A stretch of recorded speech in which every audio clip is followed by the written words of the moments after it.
ಯಾಕ ಆ ಚುನಾವಣೆಗೆ ನಿಲ್ಲವರೆಲ್ಲ ಹೆಂಡ ಹಂಚಾಕತ್ಯಾರ, ಕಂಡ ಹಂಚಾಕತ್ಯಾರ. ಅವಾಗ 40 ವರ್ಷ ದಾಟಿದವರು ಕದ್ದು ಮುಚ್ಚಿ ಮಾಡ್ತಾ ಇದ್ರೆ ಈಗ 10 ವಯಸ್ಸಿನ ಹುಡುಗರು ಬೀದಿಗಳಲ್ಲಿ ಅದನ್ನ ಮಾಡ್ಲಿಕ್ಕೆ ಹತ್ತಿದ್ರು. ಯಾಕ ಇವರು ಪುಗುಸೆಟ್ಟಿ ಕೊಡಾಕ್ ಹತ್ತಿದ್ರು. ಒಂದು ಕಾಲ ಇತ್ತು, ಇಲ್ಲಿ ಕುಳಿತು ಯಜಮಾನ್ರಿಗೆಲ್ಲ ನಾ ಹೇಳೋದು ಸತ್ಯ ಅನ್ಸುತ್ತೆ, 40 ವರ್ಷದ ಹಿಂದ ಚಹಾ ಕುಡಿತಾನಂತಂದ್ರೆ ಅವನು ಊರೆಲ್ಲ ಬೆರಗಾಗಿ ನೋಡ್ತಿತ್ತು. ಅವ ಚಹಾ ಕುಡಿತಾನಂತ್ರಿ ಅವ ಮನಿಯೊಳಗೆ ಚಹಾ ಮಾಡಿಸ್ತಾರಂತ್ರಿ ಅವರು ಅಂತ ಊರೆಲ್ಲ ಮಾತಾಡ್ತಿತ್ತು. ಅಂದ್ರೆ ಮನಿಯೊಳಗೆ ಚಹಾ ಮಾಡಿಸೋದು ಅಪರಾಧ ಆಗಿತ್ತು. ಅದಾದ ನಂತರದಲ್ಲಿ ಮನಿಯೊಳಗಿನ ಚಹಾ ಹೋಟೆಲ್ಗೆ ಬಂತು. ಹೋಟೆಲ್ಗೆ ಹೋಗಿ ಚಹಾ ಕುಡಿತಾರಂತ್ರಿ, ಎಲ್ಲಿಗೆ ಬಂತ ಕಾಲ ಅಂತ ಮಾತಾಡ್ತಿದ್ರು. ಅದಾದ ನಂತರ ಇದು ಬಂತು. ಏನು ಬಾಟ್ಲಿ ಒಳಗಿಂದ ಬಂತು. ವಿಚಿತ್ರ ಸತ್ಯ, ಇದನ್ನು ಕುಡಿಯೋರ್ನಂತೂ ಮುಖ ನೋಡ್ತಿದ್ದಿಲ್ಲ, ಅವ್ರು ಕೂಡ ಮಾತಾಡೋದು ದೂರ ಉಳಿತು. ನಮ್ಮ ಜನ ಅಷ್ಟು ಚಲೋ ಇದ್ರು. ಊರಾಗ ಒಬ್ಬ ಕುಡಿಯಾವದನಂತಂದ್ರೆ ಊರು ತುಂಬಾ ಅದ ಸುದ್ದಿ, ಅವ ಕುಡಿತಾನಂತ ಅಂತೇಳಿ ಊರು ತುಂಬಾ ಅದ ಸುದ್ದಿ. ಆದ್ರೆ ಈಗ ಅದ ಬದಲಿ ಆಗೈತಿ, ಅವ ಕುಡಿಯೋದಿಲ್ಲಂತ. ಅವಾಗ ಕುಡಿಯೋರು ಸುದ್ದಿ, ಈಗ ಕುಡಿಲಾರ್ದವ್ರ ಸುದ್ದಿ. ಅವಾಗ ಕುಡಿಯೋರು ಒಬ್ರು, ಈಗ ಕುಡಿಲಾರ್ದವ್ರು ಒಬ್ರು ಅನ್ನುವಂತಹ ಪರಿಸ್ಥಿತಿ ನಿರ್ಮಾಣ ಆಗಿದೆ. ನಾವು ವಿಚಾರ ಮಾಡಬೇಕು. ನಾನು ಮೊನ್ನೊಂದು ಪ್ರಶ್ನೆಯನ್ನ ಮಾಡಿದೆ. ಸರಾಯಿ ಹಂಚಿ ನೀವು ಆರಿಸಿ ಬರ್ತಾ ಇದ್ದೀರಲ್ಲ ಚುನಾವಣೆಗೆ ನಿಲ್ಲವರು, ಅವರೆಲ್ಲ ಕುಡಿದು ಹಾಳಾಗಿ ಸಾಯುವಂತಹ ಪರಿಸ್ಥಿತಿ ಒಳಗೆ ನೀವು ಆಳೋದು ಯಾರನ್ನ? ಈ ಮಣ್ಣು ಆಳ್ತೀರಾ? ಈ ಕಟ್ಟಡಗಳನ್ನು ಆಳ್ತೀರಾ? ಬಲಿಷ್ಠ ದೇಹಗಳನ್ನು ಆಳುವಂತವ್ರ ನಾಯಕರಾಗಬೇಕೇ ಹೊರತಾಗಿ ಕುಡಿದು ಬಿದ್ದಿರುವಂತಹ ಕುಡುಕರನ್ನ ಆಳುವಂತಹ ನಾಯಕರಾದ್ರೆ ಅವರಿಗೆ ಬೆಲೆ ಏನೈತಿ? ಏನು ಬೆಲೆ ಇಲ್ಲ. ಅಶೋಕ ಯುದ್ಧದಲ್ಲಿ ಲಕ್ಷ ಜನರನ್ನ ಹಿಂಗ ಕೊಂದ ಹಾಕಿ ನಾ ಗೆದ್ದೆ ಅನ್ನುವಂತಹ ಸಂದರ್ಭದೊಳಗೆ ವಿಧವಾ ಹೆಣ್ಮಗಳು ಒಬ್ಬಳು ಬಂದ್ಲಂತೆ. ಸೋತಿದ್ದು ಯಾರು? ಎಲ್ಲರೂ ಪುರುಷರು. ಸತ್ತಿದ್ಯಾರು? ಎಲ್ಲ ಪುರುಷರು. ಲಕ್ಷಾಂತರ ಹೆಣಗಳು ಬಿದ್ದಾಗ ನಾ ಗೆದ್ದೆ ಅನ್ನುವಾಗ ಅವಳಂತಾಳ, ಮಹಾರಾಜ ನೀ ಗೆದ್ದಿದ ಕರೆ, ಇನ್ನು ಮುಂದೆ ಆಳೋದು ಯಾರನ್ನ? ಕೇವಲ ವಿಧವೆಯರನ್ನ ಆಳ್ತಕ್ಕಂತಹ ಅರಸನಿಗೆ ಗೌರವ ಉಂಟೆ? ಶೂರರನ್ನ ಎದುರು ಹಾಕಿಕೊಂಡು ಆಳ್ತಕ್ಕಂಥವನು ಮಾತ್ರ ಅರಸನಾಗ್ತಾನೆ ಹೊರತಾಗಿ ಕೇವಲ ಗಂಡಸತ್ತ ಹೆಣ್ಣು ಮಕ್ಕಳನ್ನ ಆಳವನಿಗೆ ಗಂಡಸು ಅನ್ನಂಗಿಲ್ಲ, ರಾಜನ ಅನ್ನಂಗಿಲ್ಲ ಅಂತ ಹೇಳ್ತಾಳೆ. ಆ ಕ್ಷಣಕ್ಕೆ ಆತನ ಬುದ್ಧಿ ಬದಲಾವಣೆ ಆಗ್ತದೆ. ಪ್ರತಿ ಕ್ಷಣದೊಳಗ ಪ್ರತಿಯೊಬ್ಬ ವ್ಯಕ್ತಿ ಗಟಾರದೊಳಗೆ ಬಿದ್ದು ಸಾಯ್ತಾ ಇರುವಂತಹ ಸಂದರ್ಭದೊಳಗ ನಾನು ಈ ನಾಡಿನ ನಾಯಕ ಅನ್ನೋದ್ರೊಳಗ ಯಾವ ಅರ್ಥ ಇರ್ತದೆ? ಯಾವುದೇ ತರದ ಅರ್ಥ ಇರೋದಿಲ್ಲ. ಇದನ್ನ ಯಾಕೆ ಹೇಳಕತ್ತೀನಿ ಅಂತಂದ್ರೆ, ಯಾವುದೇ ಚುನಾವಣೆ ಬರಲಿ, ಈ ದೇಶದ ಬಗ್ಗೆ ಅವ್ರಿಗೆ ಏನಾದರೂ ಕಾಳಜಿ ಇದ್ರೆ, ಅವರು ಈ ದೇಶದ ವರಪುತ್ರರಾಗಿದ್ರೆ, ಅವ್ರ ಅಪ್ಪ ಹುಟ್ಟಿದ್ರ ಸರಾಯಿ ಹಂಚಬಾರದು ಅನ್ನುವಂತಹ ವಿಚಾರವನ್ನು ಹೇಳಕತ್ತೀನಿ ನಾನು. ಎಷ್ಟು ಬಿರುಸನ್ಸುತ್ತಲ್ಲ ನನ್ನ ಮಾತು. ಅನಿಸಿದ್ರು ಪರವಾಗಿಲ್ಲ. ನಾ ಹೇಳಿನಲ್ಲ, ನಿಮ್ಮ ಕೂಡ ನನ್ನ ಬೀಗತನನ ಇಲ್ಲ.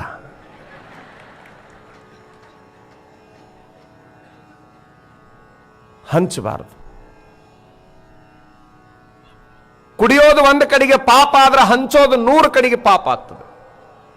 100 ಕಡೆಗೆ ಪಾಪ ಆಗ್ತೈತಿ. ಅದನ್ನು ಯಾವ ಕಾಲಕ್ಕೂ ಮಾಡಬಾರದು.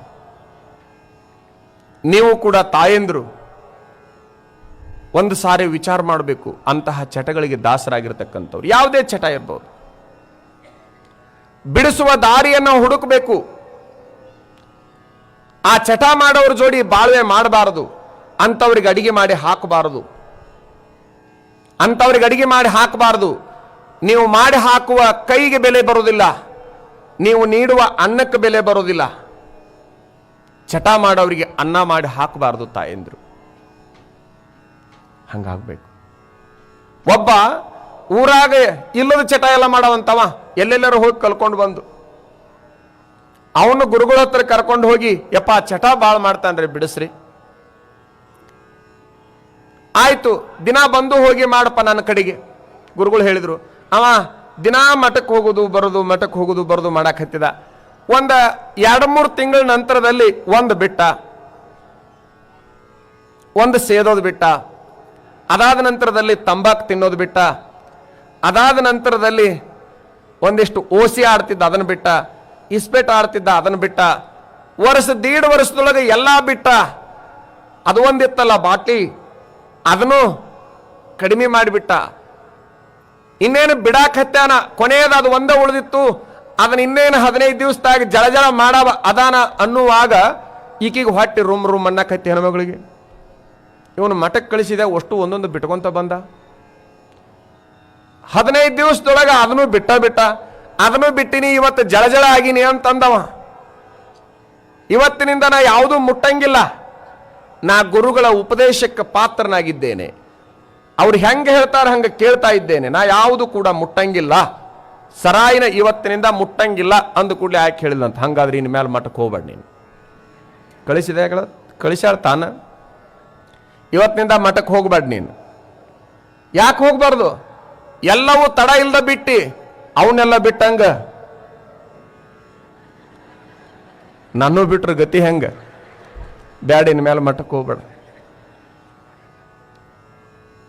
ಬಿಡಲ್ಲ. ಕಳಿಸ್ರು ಒಂದು ಕಡೆಗೆ, ಎಲ್ಲಾದ್ರೂ ಯೋಗ್ಯ ವ್ಯಕ್ತಿಗಳ ಕಡೆಗೆ ಒಂದು ಸಾರಿ ಕಳಿಸೋ ಪ್ರಯತ್ನ ಮಾಡ್ರಿ. ಹೋಗ್ಲಿಲ್ಲ ಅಂತಂದ್ರೆ ಕರ್ಕೊಂಬರೋ ಪ್ರಯತ್ನ ಮಾಡ್ರಿ. ಒಂದು ಸತ್ಯ ಹೇಳ್ತೀನಿ, ಆತ ಆ ಚಟವನ್ನ ಬಿಡಲಿಲ್ಲ ಅಂದ್ರೂ ಪರವಾಗಿಲ್ಲ.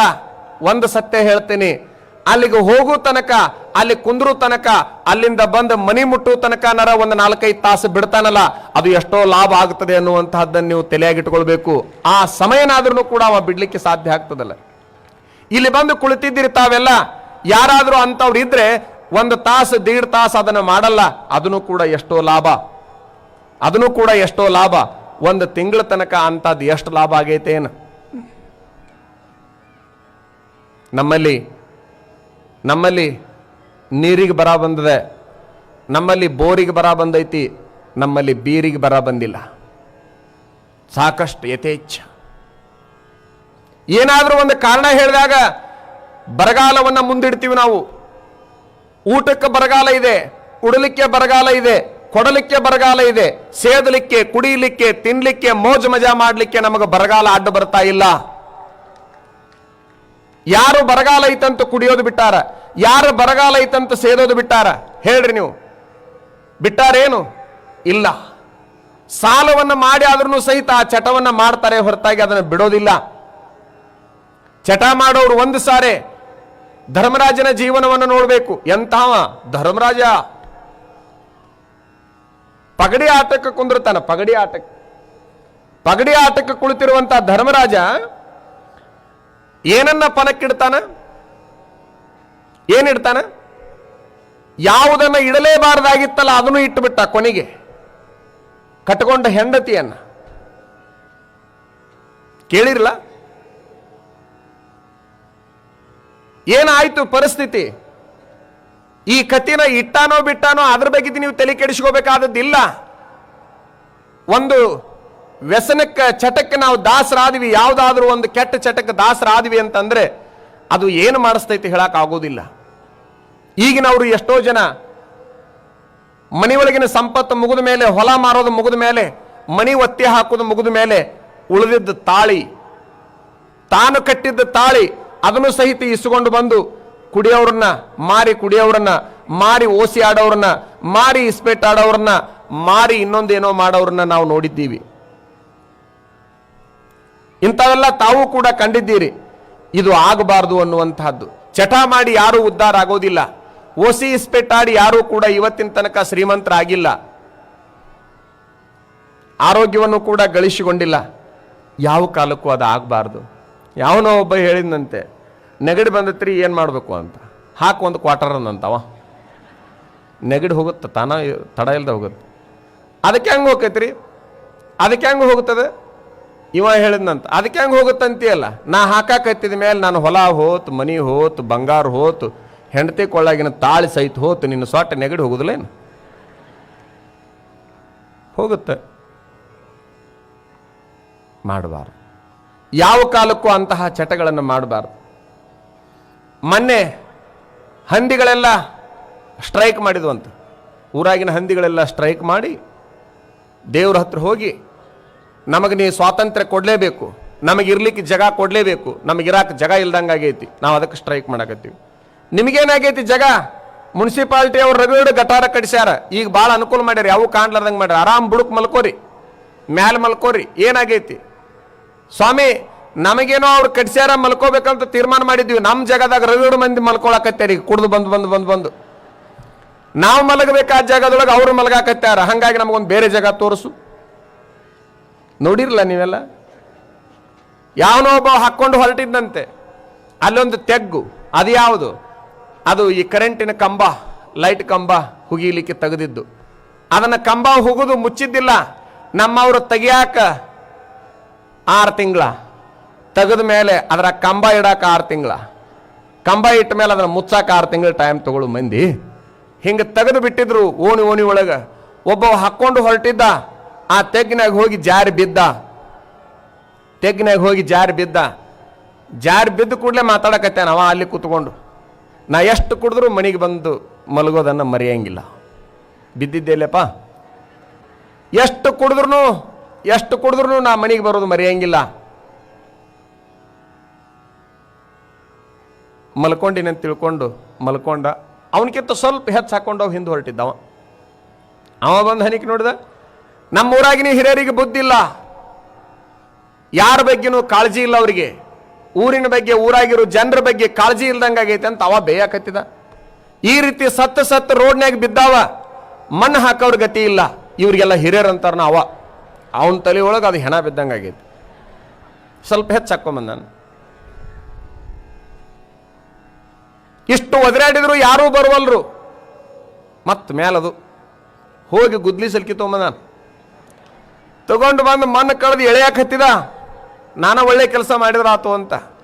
ಹಿಂಗೆ ಒಳಗೆ ಎಳೆಯೋ ಸಂದರ್ಭದೊಳಗೆ ಅವ ಅನ್ನೋವಂತ, ಎಷ್ಟು ಕುಡಿದು ಬಂದ್ರು ನನ್ನ ಹೆಂಡತಿ ನಂಗೆ ರಗ್ ಹೊಚ್ಚೋದು ರಗ್ ಹೊಚ್ಚಲಾರ್ದ ಬಿಡಂಗಿಲ್ಲ. ಅವ್ರ ಮಾತ್ರಿ ಇವೆಲ್ಲ. ಹಂಪಿ ಗೊತ್ತ ನಿಮಗೆ? ವಿಜಯನಗರ ಅಂತಿದ್ರು ಅದಕ್ಕೆ, ವಿಜಯನಗರ ಹಂಪಿ. ಅಲ್ಲಿ ಆನೆಗಳು ಬಹಳ ಇದ್ವು ಅರಸರ ಕಾಲಕ್ಕೆ. ಅಲ್ಲಿರುವಂತಹ ಒಂದು ಆನೆ ಹಿಂಗ ಮಧ್ಯಾಹ್ನ 12 ಗಂಟೆಗೆ ಹೊರಟಿತ್ತು. ಅಲ್ಲೊಂದು ಕಪ್ಪೆ ನೀರು ಹುಡುಕೊಂತ ಹೊರಟಿತ್ತು. ಅದು ನೀರು ಎಲ್ಲಿ ಸಿಗಬಹುದು ಅಂತ ಹೊರಟಾಗ ಒಂದು ಕಳ್ಳಿ ಸಾಲು, ಅಲ್ಲೊಂದು ಗಡಿಗೆ, ಈ ಗಡಿಗಾಗ ನೀರು ಇರ್ಬೋದು ಅಂತೇಳಿ ಜಿಗಿದು ಬಿಡ್ತ. ಅದ್ರಾಗ ನೀರಿದ್ದಿಲ್ಲ. ಕಳ್ಳಿ ಸಾಲಾಗಿನ ಗಡಿಗಾಗ ಏನಿರ್ತೈತೆ ಅಂತ ನಿಮ್ಗೆ ಗೊತ್ತು. ಯಾವಾಗ ನೀರಿಲ್ಲ ಅನ್ನೋದು ಗೊತ್ತಾತೋ ಹೊರಗೆ ಬಂದು ರಸ್ತೆಗೆ ಹೋತ್ ನೋಡ್ರಿ. ಕುಡ್ದಿಲ್ಲ, ಒಂದು ತಟೆಗೆ ಹತ್ತಿತ್ತು ಅಲ್ಲೇಟ್ ಹತ್ತಿದ್ದಕ್ಕೆ ಎತ್ತೆತ್ಲಾಗ ಆಗೈತೆ. ಅದಕ್ಕೆ ಕಪ್ಪಿಗೆ ರಸ್ತೆದೊಳಗೆ ಬಂದು ಕುಂತೈತಿ. ಆ ದಾರ್ಯಾಗ ಆನೆ ಹೊರಟದ. ಹೋಗೋ ಮುಂದೆ ಅದು ಏನು ಮಾಡ್ತೀವಿ ಅಂತಂದ್ರೆ, ಅದು ಏನು ಕುಂತಿತ್ತಲ್ಲ ಕಪ್ಪಿ ಬಿಸಿಲಾಗ, ಅದಕ್ಕೊಂದು ತಟೆಗೆ ಕಾಲು ಬಡಿಸ್ತೀವಿ. ಹಿಂಗೆ ಹೌದಾ ಅಲ್ಲ ಅನ್ನೋಷ್ಟು ಕಾಲು ಬಡಿಸ್ತೀವಿ. ಕಾಲು ಬಡಿಸಿದ ಕೂಡ್ಲೇನೆ ಕಪ್ಪಿ ಎದ್ದು 20 ಫೂಟ್ ಮುಂದಕ್ಕೆ ಜಿಗದು ಆನೆ ಕಡೆಗೆ ಮುಖವಾಗಿ ನಿಂತುಕೊಂಡು, ಏನೋ ಮಗನ ಕಣ್ಣು ಕಾಣಂಗಿಲ್ಲ, ಮಧ್ಯಾಹ್ನ 12 ಗಂಟೆ ಆಗೈತಿ, ಕಾಲು ಬಡಿಸ್ತಿ, ಕಾಲ ಒದ್ರ ಕ್ವಾರಿ ಮುರಿದವು, ಕ್ವಾರಿ ಅಂತಿತ್ತಂತದು. ಬರೇ ತುಟಿಗೆ ಹತ್ತಿದ್ರ ಪರಿಣಾಮ ಇದು. ಒದ್ರ ಕ್ವಾರಿ ಮುರಿದವು, ಒದಿಯಾಕೆ ಸಾಧ್ಯನಾ? ಅದು ಒದ್ರ ಕ್ವಾರಿ ಮುರಿಯಾಕೆ ಸಾಧ್ಯನಾ? ಹೇಳ್ರಿ ನೀವು. ಮಾತು ಹಂಗಿರ್ತಾವ. ಬರೀ ಕಟಬಾಯಿಗೆ ಹತ್ತಿದ್ರೆ ಇಂಥ ಮಾತು ಬರ್ತಾವ, ಇನ್ನು ಪೂರ್ತಿ ಕಂಠ ಮಟ್ಟ ತಗೊಂಡಾಗಿ ಅಂತ ಮಾತು ಬರಬೇಡ. ಆನೆ ಅಂತಂತ ತಪ್ಪು ನಿಂದಲ್ಲ, ನಂದು. ನಾನು ಬಡಿಸೋದ್ರ ಬದಲಿ ಮ್ಯಾಲಿಟ್ಟಿದ್ರ ಮುಗ್ದ ಹೋಗಿತ್ತು. ನಾ ಸುಮ್ಮ ಕಾಲು ಬಡಿಸಿದ್ದ ನನ್ನ ತಪ್ಪೈತಿ. ಏನು ಮಾತಾಡ್ತೀವಿ ಇದನ್ನು ಹೇಳಾಕತ್ತಿದ್ದು ಆ ಕಪ್ಪಿ ಆನೆ ಆ ವಿಜಯನಗರ ಅಲ್ಲ, ನಮ್ಮ ಊರುಗಳೇ ವಿಜಯನಗರ. ಅಲ್ಲಿ ಅದನ್ನು ತಗೊಂಡವ್ರು ದಾರ್ಯಾಗ ಬಿದ್ದಿರ್ತಾರ. ಆನೆ ಅಂತವ್ರು ಹೊರಟರು ಸಹಿತ ಅವ್ರಿಗೆ ಏನೇನಾರ ಮಾತಾಡ್ತಿರ್ತಾರ ಅವರು. ಎಷ್ಟು ವಿಪರ್ಯಾಸ ಇದು! ಆಗಬಾರದು, ಯಾವ ಕಾಲಕ್ಕೂ ಆಗಬಾರ್ದು. ಒಬ್ಬ ಕವಿ ಬರೀತಾನೆ, ಬೆಚ್ಚಗ ಮಾಡಿ ಕುಡಿಯೋದು ಆಕಳ ಹಾಲು, ಕುಡಿದ ಮೇಲೆ ಬೆಚ್ಚಗ ಮಾಡೋದು ಆಲ್ಕೋಹಾಲ್ ಅಂತ ಅಲ್ಲ. ಇನ್ನೊಬ್ಬ ಕವಿ ಬರೀತಾನ, ಶಿಖರಕ್ಕೆ ಎಣ್ಣೆ ಹಾಕಿದ್ರೆ ನಿಖರವಾದ ಬುದ್ಧಿ, ತಲೆಗೆ ಎಣ್ಣೆ ಹಚ್ಬೇಕಂತ ಮ್ಯಾಲಿನ ತಲೆಗೆ ಆನಂದ ಅನ್ನಿಸ್ತದೆ, ಕಣ್ಣಿನ ಉರಿ ಕಡಿಮೆ ಆಗ್ತದೆ. ಶಿಖರಕ್ಕೆ ಎಣ್ಣೆ ಹಾಕಿದರೆ ನಿಖರವಾದ ಬುದ್ಧಿ, ಶಿಖರದ ಕೆಳಗಿನ ವಕರ ಬಾಯಿಗೆ ಎಣ್ಣೆ ಹಾಕಿದರೆ ತಕರ ಮಕರ ಬುದ್ಧಿ ಅಂತ. ಇಲ್ಲಿ ಹಾಕಬೇಕಾದದ್ದನ್ನು ಇಲ್ಲಿ ಹಾಕಾಕತ್ತಾರೆ ನಮ್ಮ ಜನ. ಇದು ಸರಿಯಲ್ಲ. ಮಹಾರಾಜನೋರ್ವ ಯಾವುದರಿಂದ ಈ ಜನಗಳೆಲ್ಲ ಹಾಳಾಗ್ತಾರಂತೇಳಿ ಒಂದು ಪರೀಕ್ಷೆಯನ್ನಿಟ್ಟ, ಒಂದು ಕಟ್ಟಡವನ್ನ ಮಾಡಿದ. ಆ ಕಟ್ಟಡಕ್ಕೆ 4 ಬಾಗಿಲುಗಳನ್ನು ಮಾಡಿದ. 4 ಬಾಗಿಲುಗಳಲ್ಲಿ ಒಂದೊಂದು ವಸ್ತು ಇಟ್ಟ. ಒಂದರಲ್ಲಿ ಹಣ ಇಟ್ಟ, ಇನ್ನೊಂದ್ರೊಳಗೆ ಹೆಣ್ಣಿಟ್ಟ, ಮತ್ತೊಂದ್ರೊಳಗ ಮಾಂಸ ಇಟ್ಟ, ಮತ್ತೊಂದ್ರೊಳಗ ಹೆಂಡ ಇಟ್ಟ. ಹಿಂಗಿಟ್ಟ. ಯಾರಾದ್ರೂ ಎಷ್ಟು ಬೇಕಷ್ಟು ತೆಗೆದುಕೊಂಡು ಹೋಗಬಹುದು ಅಂತ ಡಂಗ್ರ ಸಾರಿದ. ಅವನಿಗೇನು ಬೇಕಾಗಿತ್ತಂದ್ರ ಆ 4 ಬಿಟ್ಟು ಬರೋರು ಯಾರು ನೋಡ್ಬೇಕಾಗಿತ್ತು. 4ರೊಳಗೆ 4ಕ್ಕೂ ಸೋಲಾರ್ದವ್ರು ಯಾರ್ದಾರ ಪರೀಕ್ಷೆ ಮಾಡಬೇಕಾಗಿತ್ತು. ಹೀಗ ಎಲ್ಲರೂ ಹೋದ್ರು, ಒಂದಿಲ್ಲ ಒಂದು ತಗೊಂಡ ಹೊರಗೆ ಬರೋರು ಎಲ್ಲರೂ ಸೋಲವ್ರೆ. ಈ ಸುದ್ದಿ ನಾಡಿನ ತುಂಬ ಆದಾಗ ಎಲ್ಲಾ ಬಿಟ್ಟು ತಪಸ್ಸು ಮಾಡಕ್ ಹೊರಟ ಸಾಧು ಒಬ್ಬ ಬಂದಂತೆ. ಅವ ಹಣದ ಬಾಗಿಲವನ್ನು ಪ್ರವೇಶ ಮಾಡಿದ. ಸಾಕಷ್ಟು ಹಣ ಇತ್ತು, ಇದನ್ನು ಒಯ್ಯಬಹುದು ಅಂತ ಅಲ್ಲೊಂದು ನಾಮಫಲಕ ಇತ್ತು. ಅವನು ವಿಚಾರ ಮಾಡ್ತಾನೆ, ಇದನ್ನು ಮುಟ್ಟಬಾರದು, ಛಲಬೇಕು ಶರಣಂಗೆ ಪರಧನವನ್ನು ಒಲ್ಲೆನೆಂಬ ಆ ವಚನ ನೆನಪಾತವನಿಗೆ. ಇದು ನನ್ನ ಹಣ ಅಲ್ಲ, ನನ್ನ ಸಂಪತ್ತಲ್ಲ, ಇದನ್ನ ನಾ ಮುಟ್ಟಬಾರದು. ಮುಂದಿನ ಬಾಗಿಲಕ್ಕೂ ಹೋದ. ಏನಿತ್ತಲ್ಲಿ? ಅಲ್ಲಿ ಒಂದು ಹೆಣ್ಣಿತ್ತು. ಅಲ್ಲಿ ಅದ ವಚನದೊಳಗಿನ ಮತ್ತೊಂದು ಸಾಲು, ಛಲಬೇಕು ಶರಣಂಗೆ ಪರಸತಿಯನ್ನು ಅಲ್ಲೇನೆಂಬ. ಇದು ಸರಿಯಲ್ಲ, ನಾನು ಇದನ್ನು ಮುಟ್ಟಬಾರದು, ಇದು ನಂದಲ್ಲ. ಮುಂದೆ ಹೋದ. ದಯವಿರಬೇಕು ಸಕಲ ಪ್ರಾಣಿಗಳಲ್ಲಿ. ಅಯ್ಯೋ, ಎಲ್ಲ ಪ್ರಾಣಿಗಳನ್ನು ಕೊಂದು ಹಾಕಿ ಇದನ್ನು ತಂದು ಇಟ್ಬಿಟ್ಟಾರಲ್ಲ, ಇದನ್ನು ತಿನ್ನಬಾರದು ಅನ್ಕೊಂಡ. 3 ದಾಟಿ ಅಲ್ಲಿ ಹೋಗ್ಯಾನ ಹೆಂಡದ ಸಮೀಪಕ್ಕ. ಅಲ್ಲಿ ಹೋಗಿ ವಿಚಾರ ಮಾಡ್ತಾನ, ಇದು ಹಣ ಅಲ್ಲ, ಇದು ಹೆಣ್ಣಲ್ಲ, ಇದು ಮಾಂಸ ಅಲ್ಲ, ಇದು ಸರಾಯಿ, ಇದನ್ನು ಯಾರೋ ಮಾಡ್ಯಾರ, ನಾನೇನು ಮಾಡಿಲ್ಲ, ಇದೇನು ಪಾಪ ಅಲ್ಲ. ಹಿಂಗೆ ತಲೆಯಾಗ ಬೇರೆ ಬೇರೆ ವಿಚಾರ ಬರಾಕತ್ತಿದ್ದು. ಇದನ್ನು ಬಹಳ ಜನ ಕುಡಿತಾರೆ, ಹೆಂಗರ ಇರ್ಬೋದು ನೋಡು ಅಂತೇಳಿ ಒಂದು ತಟಗೆ ಹಾಕೊಂಡ. ಇನ್ನೊಟ್ಟು ಹಾಕೋಬೇಕನಿಸ್ತು, ಮತ್ತೊಟ್ಟು ಹಾಕೊಂಡ, ಇನ್ನಷ್ಟು. ಅದೆಲ್ಲ ಮುಗಿದ ಮೇಲೆ ಹೊರಗೆ ಹೋಗ್ಲಿಲ್ಲವ. ಹಿಂದಕ್ಕೆ ನೋಡಿದ. ನಾನೇನು ಕೊಂದಿಲ್ಲ, ನಾ ಏನು ಮಾಡಿಲ್ಲ, ಯಾರೋ ಕೊಂದಾರ, ಯಾರೋ ಮಾಡಿಟ್ಟಾರ, ತಿಂದ್ರೆ ನನಗೇನಾಗಬೇಕಾಗೈತಿ, ಮಾಡಿದ ಅವನಿಗೆ ಕೊಂದವನಿಗೆ ಪಾಪ ಹತ್ತಬಹುದು ಅಂತೇಳಿ ಅದನ್ನು ತಿನ್ನಕ್ಕೆ ಚಲೋ ಮಾಡಿದ. ಯಾವಾಗ ಅದನ್ನು ಕುಡ್ದ ಅದನ್ನ ವಿಚಾರ ಮಾಡ್ತಾನ, ಇದನ್ನ ಇಟ್ಟಿದ್ದ ನಮ್ಮಂತರ ಸಲುವಾಗಿ, ಇದನ್ಯಾಕೆ ಭೋಗ ಮಾಡಬಾರ್ದಂತ ಅದನ್ನ ಭೋಗ ಮಾಡೋ ತೀರ್ಮಾನ ಮಾಡಿದ. ನಡಿ ಹೋಗೋಣಂದ, ಹ್ಞೂ ಅಂತದು. ಮುಂದೇನಿತ್ತಲ್ಲ ಹಣ, ವಿಚಾರ ಮಾಡ್ತಾನ. ಮತ್ತೆ ಇದನ್ನ ಕರ್ಕೊಂಡು ಹೊರಟಿನ ಅಂದ್ಮೇಲೆ ಇದನ್ನ ಜೋಪಾನ ಮಾಡಕ್ಕೆ ಇದು ಬೇಕ, ಅದನ್ನು ತಗೊಂಡ. ಮಹಾರಾಜ ತೀರ್ಮಾನ ಮಾಡ್ತಾನ, ಒಂದು ಕುಡಿತ ಅನ್ನುವಂತಹದ್ದು ಎಲ್ಲ ರೀತಿ ದಾರಿ ಬಿಡ್ಲಿಕ್ಕೆ ಕಾರಣ ಆಗ್ತದೆ. ಆ ಕುಡಿತದಿಂದ ನಮ್ಮ ಜನಗಳು ಹೊರಗೆ ಬರಬೇಕು. ಸಿದ್ದಯ್ಯ ಪುರಾಣಿಕರು ಬರೀತಾರೆ, ಎಲ್ಲರೂ ಕೃಷ್ಣ ಭಕ್ತರಾಗಲಿಲ್ಲ, ಎಲ್ಲರೂ ಬುದ್ಧ, ಬಸವ, ಯೇಸು, ಪೈಗಂಬರ, ಮಹಾವೀರ ಇವರ ಭಕ್ತರಾಗಲಿಲ್ಲ. ಎಲ್ಲ ಇದು ಯಾವ ಕಾಲಕ್ಕೂ ಆಗಬಾರ್ದು ಅನ್ನುವಂಥದ್ದು. ನಾನು ತಮಗೆ ಹೇಳೋದು ಅಂತಂದ್ರೆ, ಈ ರೀತಿ ಚಟಗಳನ್ನ ಮಾಡ್ತಾ ಹೋಗೋದ್ರಿಂದ ಏನೂ ಪ್ರಯೋಜನ ಆಗೋದಿಲ್ಲ. ಏನಾಗ್ಯದ ಇವತ್ತಿನ ಪರಿಸ್ಥಿತಿ ಅಂತಂದ್ರೆ ತಮಗೆಲ್ಲ ಗೊತ್ತೈತಿ. ಒಂದು ಕಾಲ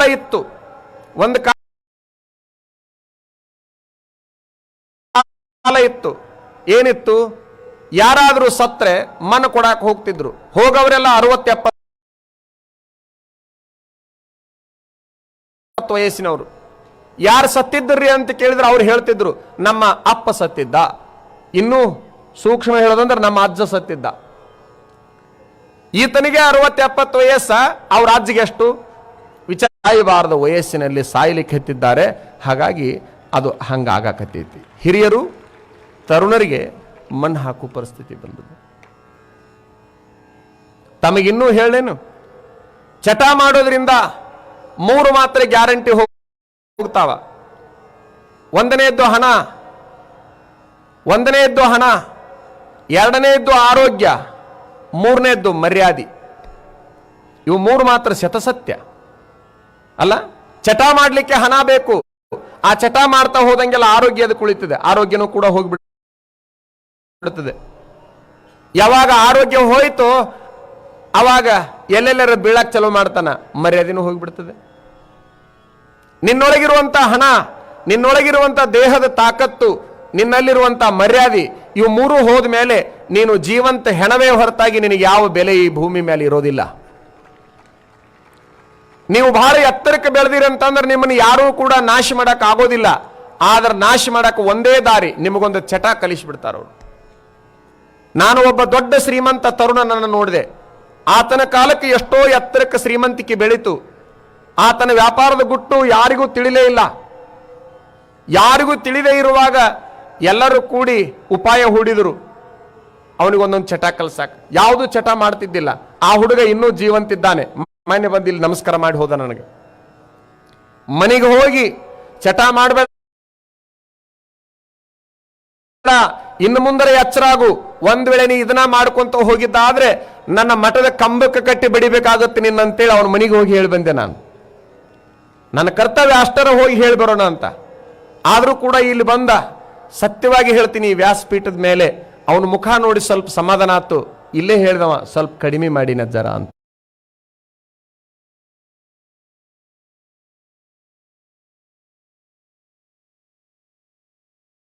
ಈತ ಸೇತಾನೆ ಗುರುವೆ, ಈತಂದೊಂದಿಷ್ಟು ಕಡಿಮೆ ಮಾಡ್ರಿ. ಏನಪ್ಪಾ ಬಾಯಿಲೆ, ನಿಮ್ಮ ಹತ್ರ ಬರೋದಿಲ್ರಿ ಅಂದವ. ನಿಮ್ಮ ಹತ್ರ ಬಂದ್ರೆ ಏನಾಗತ್ತ ಅನ್ನೋದು ನನಗೆ ಗೊತ್ತೈತಿ, ನಾ ಬರೋದಿಲ್ಲ. ಎಲ್ಲರ ಬರ್ತೀನಿ, ನಾ ನಿಮ್ಮ ಹತ್ರ ಬರೋದಿಲ್ಲ. ನಿಮ್ಮ ಹತ್ರ ಏನ್ರಿ ಕೆಲಸ ನಂದು? ಅವನ ವಿಚಾರಗಳನ್ನು ಕೇಳಿ ರಾಮಕೃಷ್ಣ ಪರಮಹಂಸರು ಸ್ವಲ್ಪ ತಲೆ ಉಪಯೋಗ ಮಾಡ್ತಾರೆ. ಸೇದುತ್ತಾ ಇದ್ರೆ ಸೇದಿ ಶಾಲಿಗೆ ಹೋಗ್ಬೇಡಿ, ಕುಡಿಯೋರು ಇದ್ರೆ ಕುಡಿತಾ ಸಾಲಿಗೆ ಹೋಗ್ಬೇಡ್ರಿ, ಮನೆಯಿಂದ ಸಾಲಿಗೆ ಹೋಗ್ರಿ, ಸಾಲಿಯಿಂದ ಸೀದಾ ಮನೆಗೆ ಬರ್ರಿ. ನಾನು ನೋಡಿದ್ದೀನಿ ಎಷ್ಟೋ ಜನ ಶಿಕ್ಷಕರು ಕುಡಿಯೋದನ್ನ ನೋಡಿ ಹೇಳಾಕತ್ತೀನಿ, ಸೇದೋದನ್ನ ನೋಡಿ ಹೇಳಾಕತ್ತೀನಿ, ತಿನ್ನೋದನ್ನ ನೋಡಿ ಹೇಳಾಕತ್ತೀನಿ.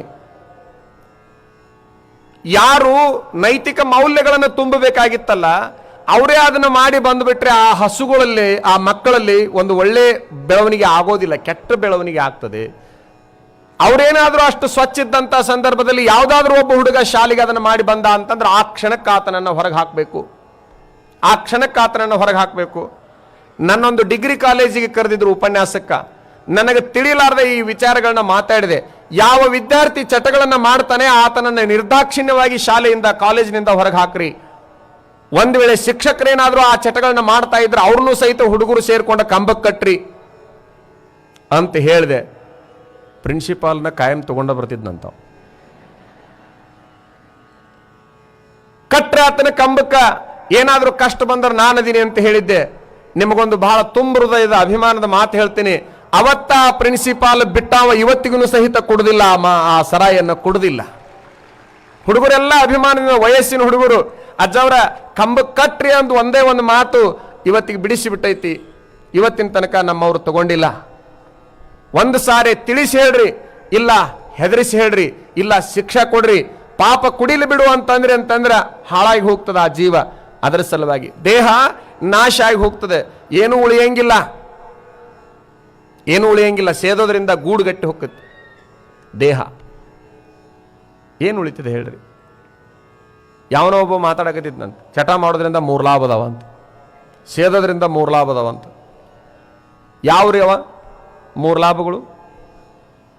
ಒಂದನೇದ್ದು, ಸೇದವ್ರ ಮನೆಗೆ ಕಳ್ಳರು ಬರೋದಿಲ್ಲ, ಸೇದವ್ರನ್ನ ನಾಯಿ ಕಡಿಯೋದಿಲ್ಲ, ಸೇದವ್ರ ತಲೆನ ಬೆಳಗಾಗೋದಿಲ್ಲ ಅಂತ ಭಾಷಣ ಮಾಡಿದಂತವ. ಅಡ್ಡಿ ಇಲ್ಲ ಎಲ್ಲರೂ ಇದನ್ನ ಮಾಡಕ್ಕೆ. ಆದ್ರೆ ಅವ ಹೇಳಿದ್ದ ಹಂಗಲ್ಲ. ಸೇದವ್ರ ಮನೆಗೆ ಕಳ್ಳರು ಬರೋದಿಲ್ಲ ಅಂತಂದ್ರೆ ಏನು? ಯಾವಾಗಲೂ ಕೆಮ್ಮಿಕೊಂತ ಕುಂತಿರ್ತಾನವ, ಸೇದಿ ಸೇದಿ ಸೇದಿ ಸೇದಿ ಕೆಮ್ಮ ಹತ್ತಿರ್ತೈತೆ. ಕೆಮ್ಮವ್ರ ಮನೆಗೆ ಕಳ್ಳರು ಯಾಕೆ ಬರ್ತಾರಪ್ಪ? ಕಳ್ಳರು ಬರಂಗಿಲ್ಲ. ಸೇದವ್ರ ನಾಯಿ ಕಡಿಯಂಗಿಲ್ಲ ಅಂದ್ರೆ ಏನು?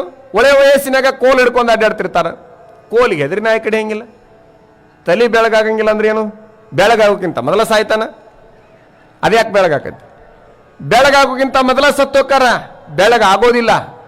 ಇದು ಸೇದ್ಬೇಡ್ರಿ, ಕುಡಿಬೇಡ್ರಿ, ತಿನ್ನಬೇಡ್ರಿ, ಓಸಿ ಆಡ್ಬೇಡ್ರಿ, ಇಸ್ಪೆಟ್ ಆಡ್ಬೇಡ್ರಿ, ದೇಹದ ಸಂಪತ್ತನ್ನು ಹಾಳು ಮಾಡ್ಕೋಬೇಡ್ರಿ. ಇನ್ನೂ ಒಂದು ಸತ್ಯ ಹೇಳ್ತೀನಿ. ಈಗ ಎಷ್ಟೋ ಜನರಿಗೆ ಎಷ್ಟೋ ಜನರಿಗೆ ಸೇದಿ ಸೇದಿ ಕುಡಿದು ಕುಡಿದು ಏನಾಗಕತ್ತೈತಿ, ಪುರುಷರಿಗೆ ನಪುಂಸಕತ್ವ ಪ್ರಾಪ್ತಿಯಾಗಿದೆ. ಅವರು ಗಂಡಸ್ತನ ಕಳ್ಕೊಂಡಿದ್ದಾರೆ. ಆ ಸೇದೋದ್ರಿಂದ, ಆ ಕುಡಿಯೋದ್ರಿಂದ, ಆ ತಿನ್ನೋದ್ರಿಂದ ಗಂಡಸ್ತನ ನಾಶ ಆಗ್ತದೆ. ನಿಮ್ಮ ಗಂಡಸ್ತನ ಕಳ್ಕೊಂಡ ಮೇಲೆ ನಿಮಗೆ ಯಾವ ಬೆಲೆನೂ ಇರುವುದಿಲ್ಲ, ನೀವು ಮನಾಗೂ ಇರುವುದಿಲ್ಲ. ಇನ್ನಷ್ಟು ಹೆಚ್ಚು ಕುಡಿದು ಬಂದು ಬೀದಿಗೆ ಬೀಳಕ್ಕೆ ಚಲೋ ಮಾಡ್ತೀರಿ. ಇನ್ನೊಂದು ಕೆಟ್ಟ ನಂಬಿಕೆ ಐತಿ, ಕುಡಿಯೋದ್ರಿಂದ ಗಂಡಸ್ತನ ಹೆಚ್ಚಾಗುತ್ತನ್ನುವಂತ ಮೂಢನಂಬಿಕೆ ನಮ್ಮ ಜನರೊಳಗದೆ. ಸತ್ಯವಾಗಲೂ ಹೇಳ್ತೀನಿ, ನಾಶ ಆಗ್ತದೆ, ನಾಶ ಆಗ್ತದೆ. ಆ ರೀತಿ ಕುಡಿದು ಪುರುಷತ್ವವನ್ನು ಕಳ್ಕೊಂಡು ನಾನು ಭೂಮಿ ಮೇಲೆ ಗಂಡಸಂತ ಹೇಳ್ಕೊಳ್ಳೋದಕ್ಕೆ ಯಾವ ಅರ್ಥನೂ ಇಲ್ಲ. ನೋಡಾಕ ಬಲಿಷ್ಠ ಕಂಡಂಗೆ ಕಾಣ್ತಿರ್ತೀರಿ, ಒಳಗೆ ದೇಹದೊಳಗೆ ಏನೂ ಇರುವುದಿಲ್ಲ, ಗೊಳ್ಳ ಇರ್ತದೆ ಬರೇ. ನಮ್ಮವ್ರ ಹಿಂದಿನ ಕಾಲಕ್ಕೆ ನೋಡಾಕ ಹೆಂಗಾರ ಯಾಕಿರುವಲ್ರಕ್ಕ, ಅವರು ಚಲೋನ ಇರ್ತಿದ್ರು. ಹೌದು, ಆನೆ ಹೆಂಗಿದ್ರು ಕೂಡ ಚಲೋನ, ಆಡಿನ ಹೆಂಗಿದ್ರು ಚಲೋನ. ಹೌದಲ್ಲ? ಯಾವನೋ ಒಬ್ಬವ 2 ಫೂಟ್ ಇದ್ನಂತೆ. ಎಷ್ಟು?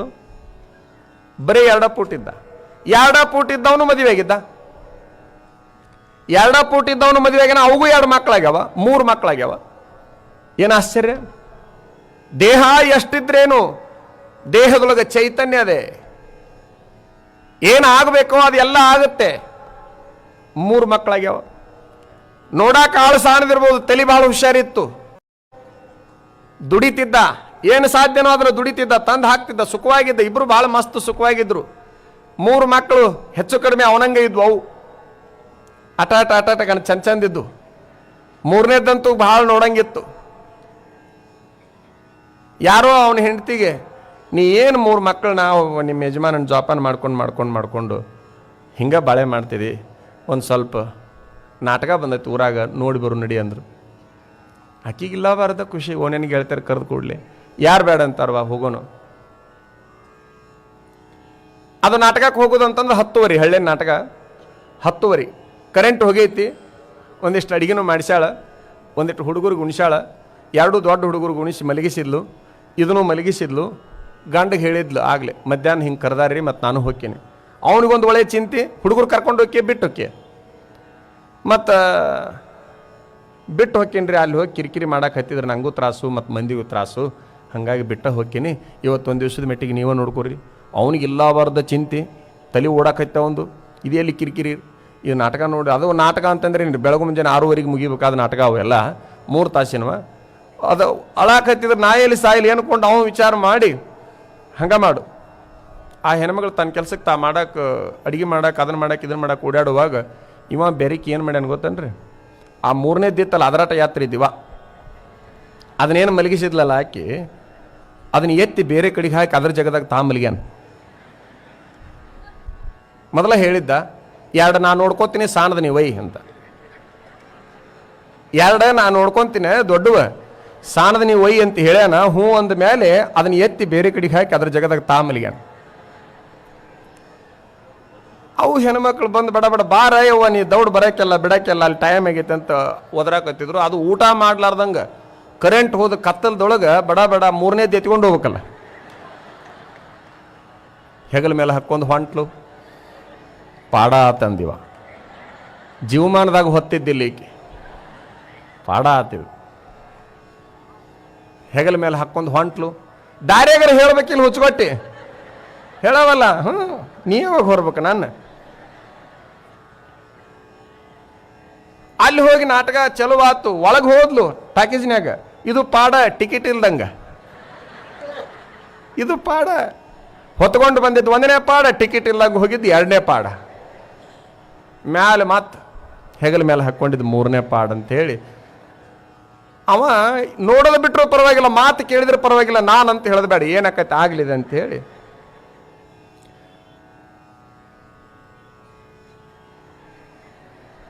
ಅದ ನಡುವೆ ವಿರಾಮ ಅಂತ ಬಿಡುದಿಲ್ರಿ. ಅದನ್ನು ಬಿಟ್ಟಾಗ ತನ್ನ ಗೆಳತಿಯರಿಗೆ ಹೇಳ್ತಾಳೆ, ನಾನೇನು ಉಂಡ ಬರಲಿಲ್ಲ ನಿಮ್ಮ ಅವಸರಕ್ಕೆ, ಒಂದು ತಾಟಿಗೆ ಏನಾರ ಬಜ್ಜಿ ಗಿಜ್ಜಿ ಇರ್ತಾವಂತ ಹೊರಗೆ ತಿಂದು ಬರೋಣ ಬರ್ರಿ, ನಾವು ಹೊಟ್ಟೆ ತುಂಬ ಉಂಡು ಬಂದೀವವ್ವ, ಬೇಕಂದ್ರೆ ನೀವು ಹೋಗು ಆಕೆಂದ್ಲು. ಮತ್ತು ಈ ಹುಡುಗನ ಒಂದು ತಟ್ಟಿಗೆ ಎತ್ತಿಗೋರಿ.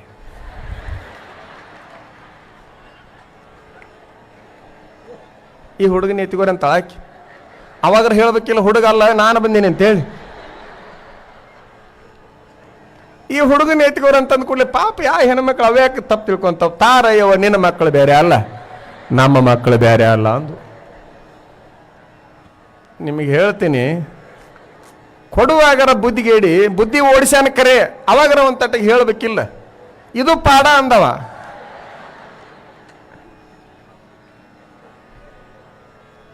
ಅವು ತೊಡಿ ಮೇಲೆ ಮಲಗಿಸಿಕೊಂಡು ಹಿಂಗೆ ತಟ್ಟಿಗೊಂತ ಓನೇನು ಹೆಣ್ಮಕ್ಳು, ಚಲೋ ಮನೆ ಹೆಣ್ಮಕ್ಳು. ಅದ್ರಾಗ ಒಬ್ಬ ಹೆಣ್ಮಗಳು ಮಲಗೈತಿ ಎದ್ದೈತಿ ಅಂದ್ಲು. ಏನು ಮಾಡೈತಿ ನಾವ ಅಂತೇಳಿ ಹಿಂಗೆ ಬೆಳಕಿಗೆ ಹಿಡಿದು ನೋಡ್ತಾಳ ಇವ.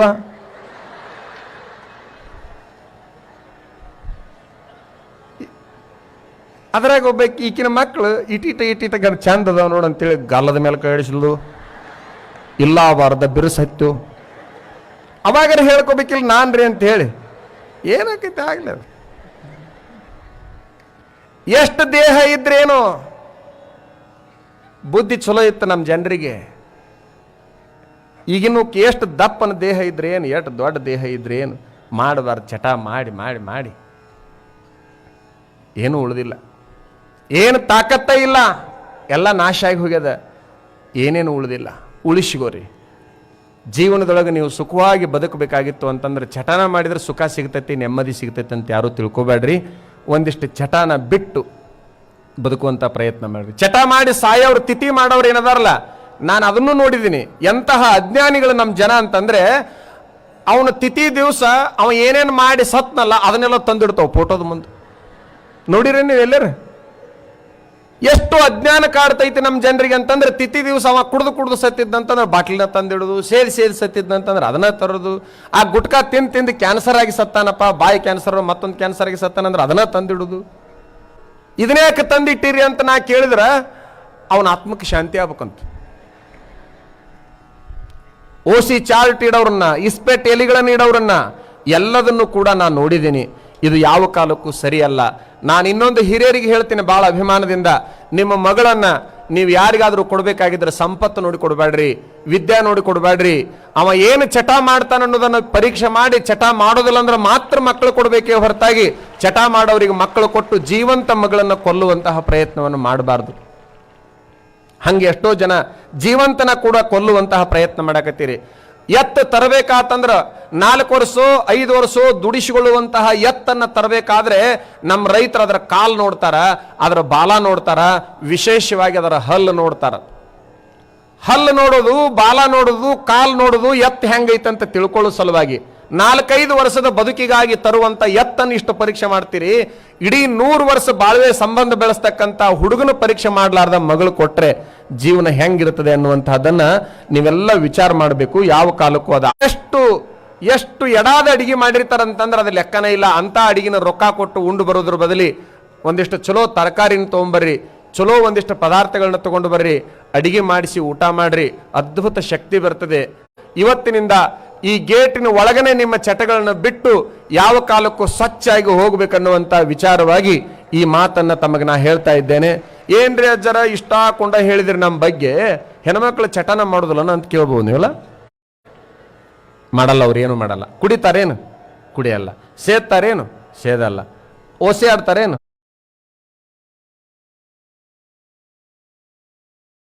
ಆಡಲ್ಲ. ಇಸ್ಪೆಟ್ ಆಡ್ತಾರೇನು? ಆಡಲ್ಲ. ಆಡ್ತಿದ್ರು ಬಹಳ ಮಂದಿ ಆಡಂಗಿಲ್ಲ. ನೀವು ಯಾವ ಮಾಡಂಗಿಲ್ಲ, ನಿಮ್ಮ ಪರವಾಗಿದ್ದೀನಿ ನಾನು.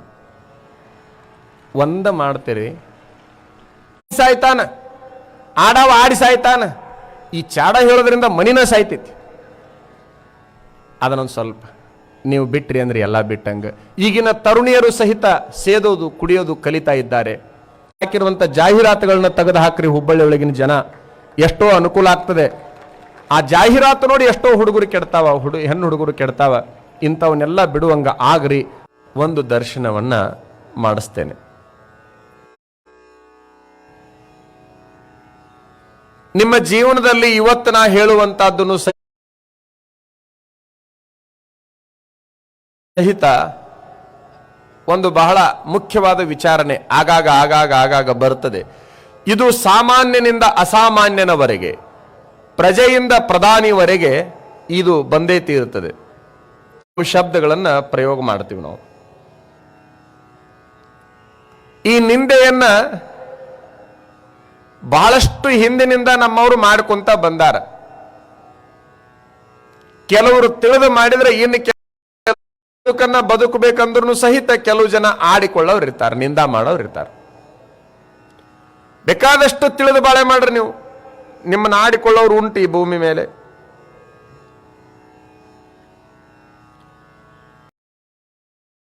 ಊರೊಳಗಿದ್ದರೆ ಉಪಾಧಿಕನೆಂಬರು, ಅಡವಿಯೊಳಗಿದ್ದರೆ ಮೃಗನೆಂಬರು, ಹೊನ್ನು ಬಿಟ್ಟರೆ ದರಿದ್ರನೆಂಬರು, ಹೆಣ್ಣು ಬಿಟ್ಟರೆ ನಪುಂಸಕನೆಂಬರು, ಮೌನಿಯಾದಡೆ ಮೂಕನೆಂಬರು, ಮಾತನಾಡಿದರೆ ಜ್ಞಾನಿಗೇಕಯ್ಯ ಮಾತೆಂಬರು, ನಿಜವನಾಡಿದರೆ ನಿಷ್ಠುರಿ ಎಂಬರು, ಸಮತೆಯ ನುಡಿದರೆ ಅಂಜುವನೆಂಬರು. ಇದು ಕಾರಣ ಕೂಡಲ ಚೆನ್ನ ಸಂಗಯ್ಯ ನಿಮ್ಮ ಶರಣ, ಲೋಕದಿಚ್ಛೆಯ ನುಡಿಯ ಲೋಕದಿಚ್ಛೆಯ ನಡೆಯ. ಈ ವಚನವನ್ನ ಚನ್ನಬಸವಣ್ಣವರು ಹೇಳ್ತಾರೆ. ಬಹಳಷ್ಟು ಜನ ಈ ವಚನವನ್ನ ಕೇಳಿರಬಹುದು. ಹೇಗಿದ್ದಾರೆ ಈ ಜನಗಳು ಅಂತ ಸಮೀಕ್ಷೆಯನ್ನ ಮಾಡಿದ್ದಾರೆ ಚನ್ನಬಸವಣ್ಣನವರು. ಈ ಸಮಾಜವನ್ನ ಕಂಡುಂಡವರು ಚನ್ನಬಸವಣ್ಣನವರು. ಬಹುಶಃ ಇವತ್ತು ಬಹಳ ಜನ ಉಳುವಿಗೆ ಹೋಗ್ಯಾರ. ಆತನ ಜಾತ್ರೆ, ಚನ್ನಬಸವಣ್ಣನ ಜಾತ್ರೆ ಹುಬ್ಬಳ್ಳಿ. ಆತ ಈ ಸಮಾಜವನ್ನ ಕಂಡಿದ್ದು ಕೇವಲ 24 ವರ್ಷಗಳಲ್ಲಿ. ಚನ್ನಬಸವಣ್ಣ ಬದುಕಿದ್ದು ಕೇವಲ 24ರಿಂದ 25 ವರ್ಷ ಮಾತ್ರ. ಕೇವಲ ಪ್ರಭುದೇವರು ಅಧ್ಯಕ್ಷರಾಗಿದ್ರು ಸಹಿತ ಹೀಗೇ ಕುಳಿತುಕೊಂಡಿದ್ರು. ಪ್ರಭುದೇವರು ಅನುಭವ ಮಂಟಪದೊಳಗ ನಿಮ್ಮ ಹಾಗೆ ಶರಣರು, ಇವರ ಹಾಗೆ ಪ್ರಭುದೇವರು, ಇಲ್ಲಿ ಕುಳಿತ ಪೂಜ್ಯರ ಹಾಗೆ ಶರಣರು ಕುಳಿತುಕೊಂಡಿದ್ರು. ಇದೇ ಅನುಭವ ಮಂಟಪ. ಈಗೇನ್ ನೋಡ್ತಾ ಇದ್ದೀರಿ, ಈ ವ್ಯವಸ್ಥೆಯಲ್ಲಿ ಬೇರೆ ಏನೂ ಇದ್ದಿಲ್ಲ, ಒಂದಿದ್ದಿಲ್ಲ ಅಷ್ಟ, ಈ ಮೈಕ್.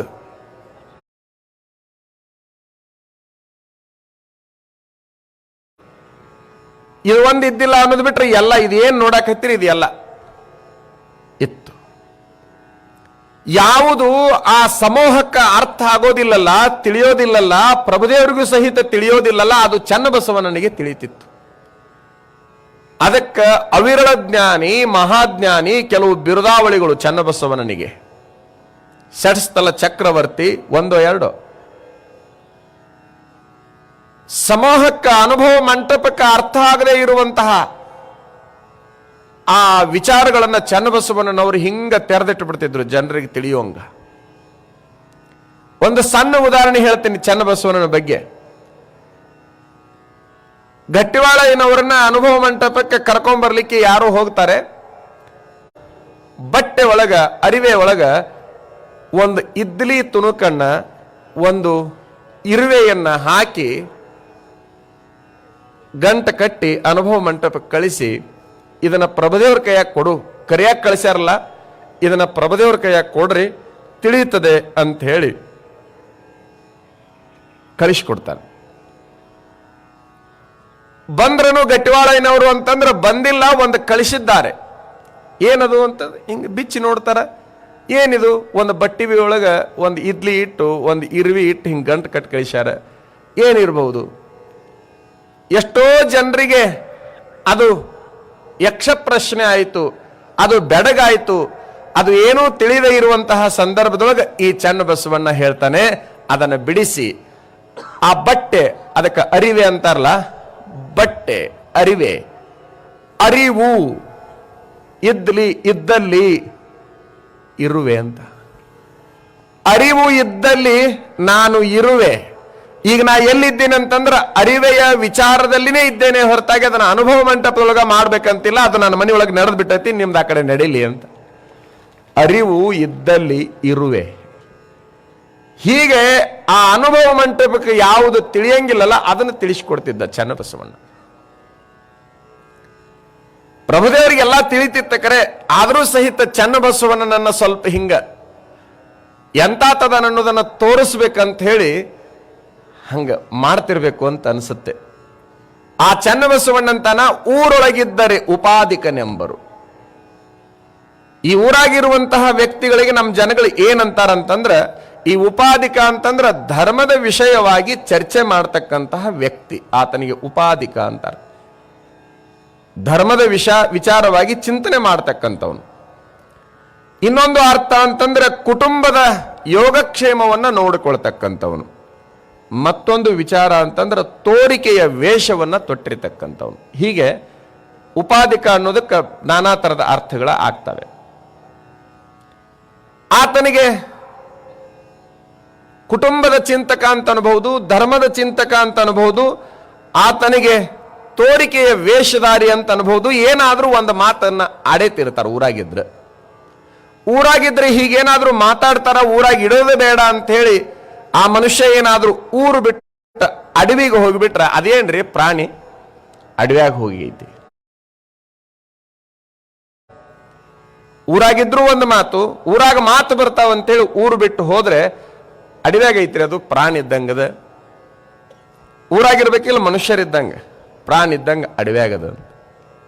ಅಲ್ಲೂ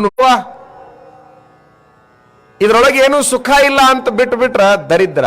ಅದೇನ್ರಿ ನಿರ್ಗತಿಕ ಬಡವ, ಏನೂ ಇಲ್ಲ, ಬಟಾ ಬೈಲ್ ಅಂತ. ಹೆಣ್ಣು ಬಿಟ್ಟರೆ ನಪುಂಸಕನೆಂಬರು. ಬ್ಯಾಡ ಅದನ್ನ ಮುಟ್ಟೋದು, ಅದನ್ನ ಮಾತಾಡಿಸೋದು, ಅದರ ಸಹವಾಸ ಬ್ಯಾಡ ಅಂತ ದೂರ ಇದ್ರೆ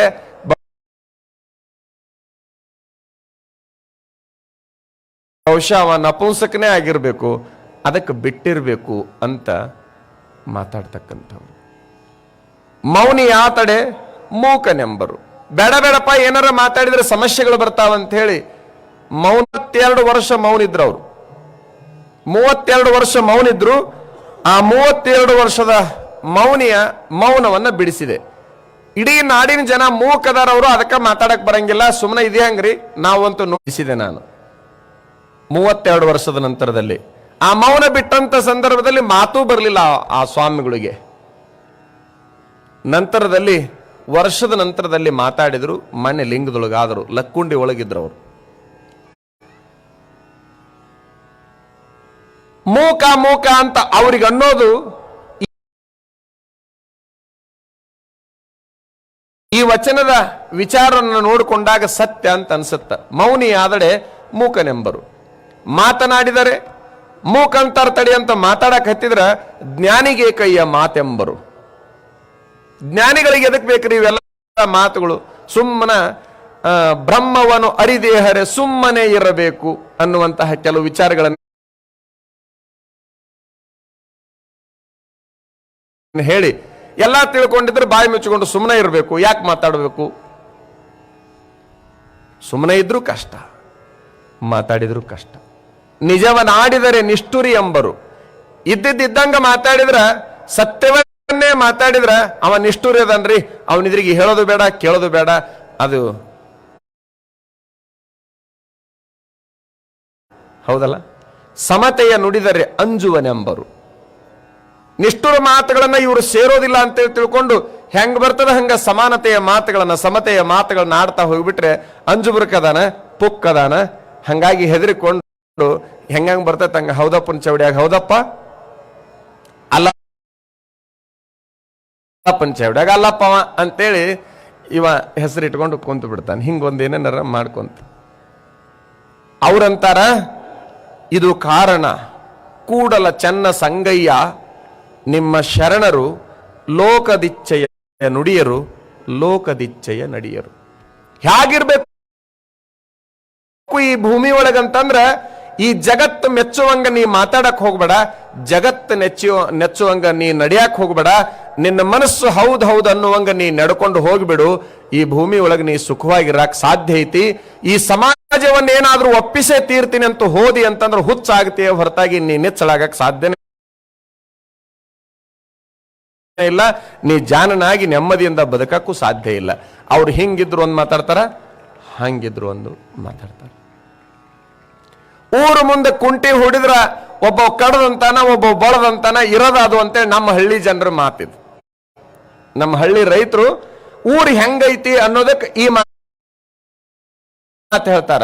ಊರ್ ಮುಂದೆ ರಂಟಿ ಹೂಡಿದ ಮೇಲೆ, ಕುಂಟಿ ಹೂಡಿದ ಮೇಲೆ ಒಬ್ಬವ ಕಡ್ದು ಅನ್ನವನ, ಒಬ್ಬ ಬಳದು ಅನ್ನವನ, ಅಂದ್ರೆ ಸಮಾನವಾಗಿ ನುಡಿಯವ್ರಿಲ್ಲ ಅನ್ನುವಂತಹ ವಿಚಾರ. ಒಟ್ಟು ಅವ್ರು ಏನಾದ್ರೂ ಒಂದು ಮಾತು ಅಡೇ ತೀರ್ತಾರ ಅನ್ನೋದನ್ನ ನಮ್ಮ ಹಳ್ಳಿ ರೈತರು ಹೇಳ್ಕೊಂತ ಬಂದಿರತಕ್ಕಂಥವ್ರು.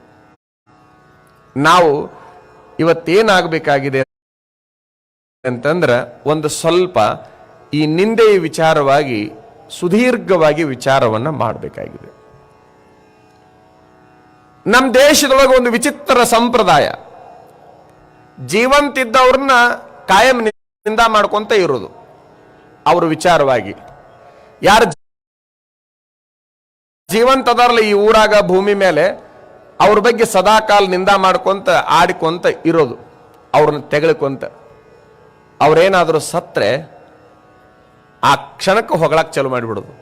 ಏನ್ ಚಲೋ ಇದ್ದನ್ರಿ, ಏನ್ ಚಂದ ಇದ್ದನ್ರಿ, ಊರಾಗ ಯಾರಿಗೂ ಬೇಡಾಗಿದ್ದಿಲ್ರಿ, ಹಂಗ ಹೊಳಿಸಿ ಹಾಕೇ ಬಿಡ್ತಾರ ಪ್ಲೇಟ್. ತಡನ ಇಲ್ಲ. ಬದುಕಿರೋ ತನಕ ಆತಗ ಸಾಕಪ್ಪ ಜೀವ ಅನ್ನುವಂಗ ನಿಂದ ಮಾಡೋದು, ಸತ್ತಾಕ್ಷಣವೇ ಸಾಕಷ್ಟು ಹೊಗಳ್ಕೊಂತ ಕುಂತು ಬಿಡೋದು. ಇದು ನಮ್ಮ ದೇಶದ ಸಂಪ್ರದಾಯ ಆಗಿದೆ. ಇದು ಸರಿಯಲ್ಲ, ಇದು ಸರಿಯಲ್ಲ. ಇದ್ದವರನ್ನ ಬೆನ್ನ ತಟ್ಟಿ ಒಂದಿಷ್ಟು ಮುಂದಕ್ಕೆ ಕಳಿಸೋ ಪ್ರಯತ್ನ ಮಾಡ್ರಿ.